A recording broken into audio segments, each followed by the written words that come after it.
Adira had grown up in a quiet village in Cameroon. The life there was simple: farming, small markets, and long, peaceful evenings under the stars. But for Adira, it was not enough. She dreamed of something more, of opportunities that could change her family's fortune.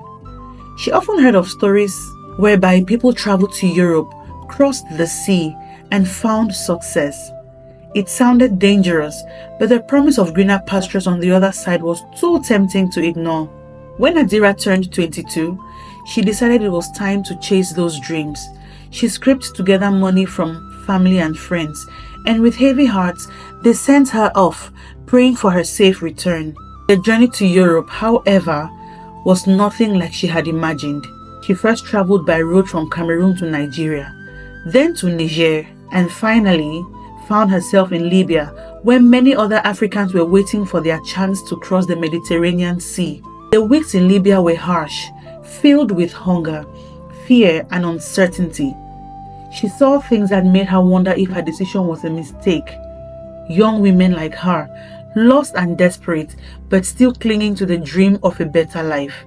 When it was time to cross the sea, Adira boarded a small, overcrowded boat filled with men, women, and children, all seeking refuge in Europe. The journey was terrifying. The boat swayed violently as they battled rough waves and terrible weather. At night, Adira silently prayed, wondering if she would survive. Many didn't. Some were lost to the unforgiving sea, their dreams swallowed by the deep waters. But by some miracle, Adira made it to the shores of Greece. When she stepped onto the land, she thought the worst was over. But in reality, her troubles had only begun. With no papers and no money, Adira was desperate for work. She quickly fell into the wrong hands. Promises of a job were just lies. And soon, she found herself trapped in the dark world of prostitution. She was forced to sell her body to survive, each day losing a piece of herself.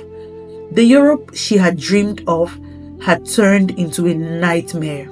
For 2 long, painful years, Adira lived in this world feeling more and more like a prisoner. Her dreams of helping her family faded, and she wondered if she would ever escape.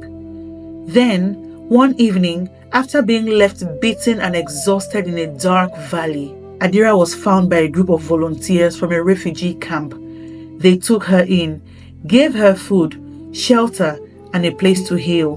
The refugee camp became her safe haven, a place where she could slowly rebuild herself. It was at this camp that Adira met Nikolaos, a handsome Greek man who worked as one of the camp guards. Nikolaos was different from the other men she had encountered. He was kind, gentle, and attentive. He helped her learn the Greek language, encouraged her to find hope again, and soon they fell in love. They married a year later, and Adira thought she had finally found her happy ending.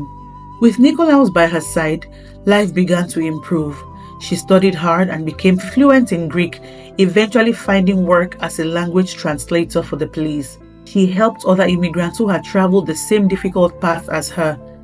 Her job gave her purpose, and for the first time in years, Adira felt strong and independent. But as Adira's life blossomed, something in Nikolaos changed. He became distant, and jealousy started to creep into their marriage. He was not happy with Adira's success, and the more her career grew, the more he resented her. He started accusing her of being unfaithful, of caring more about her job than him. The man she had once loved and trusted was slowly becoming someone she feared. Nikolaos, driven by jealousy and greed, began to plot against her. Thanks for listening this far. If you enjoy the story, please click the like button, leave your comments, click on the share button, and share with your contacts. Also, please subscribe and turn on your post notification for further videos.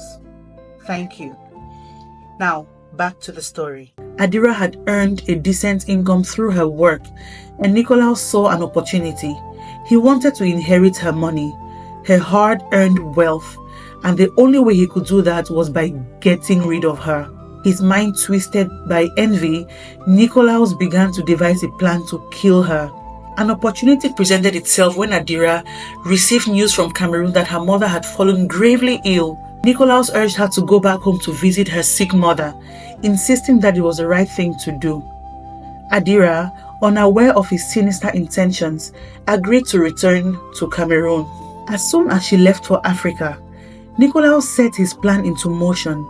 He contacted a hitman in Cameroon, offering a large sum of money to ensure that Adira never returned. The hitman was a man named Samuel, someone Nikolaos had found through a friend. But what Nikolaos didn't know was that Samuel and Adira had a shared past. Samuel was Adira's childhood friend from primary school. They had played together in the dusty streets of their village and shared their innocent dreams. When Samuel realized that the woman Nikolaos wanted him to kill was his old friend, he was shocked. Instead of carrying out the plan, he contacted Adira immediately.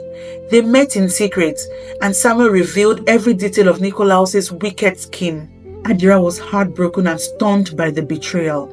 The man she had loved, the man she thought had saved her, was plotting to kill her.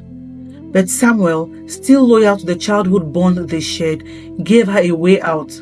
He told her to stay hidden and pretend she was dead.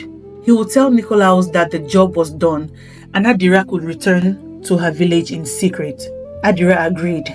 Though the pain of knowing that her husband wanted her dead weighed heavily on her heart, Samuel carried out the plan, and when he informed Nikolaos that his wife had been killed, Nikolaos was overjoyed. He immediately began making arrangements to travel to Cameroon for her burial, thinking that his plan had succeeded. When Nikolaos arrived in Cameroon, he was prepared to play the role of the grieving husband. But as the day of the supposed burial approached, Adira made her move. With the help of Samuel and her family, they arranged for a small gathering at her family's home. Nikolaos walked in, expecting to see the final chapter of his plan unfold. But instead, standing in the center of the room, alive and well, was Adira. Nikolaos froze, his face pale with shock. He couldn't believe his eyes. Adira, the woman he thought he had killed, stood before him. Her eyes filled with the strength and courage she had found in herself. She had survived so much already, and now she was facing him, her betrayer. Nikolaos tried to speak, but the words wouldn't come. Before he could act, the local police, who had been informed by Samuel, arrived and arrested him for attempted murder and conspiracy. Nikolaos was taken away in handcuffs, his plan destroyed, and his life ruined by his own greed.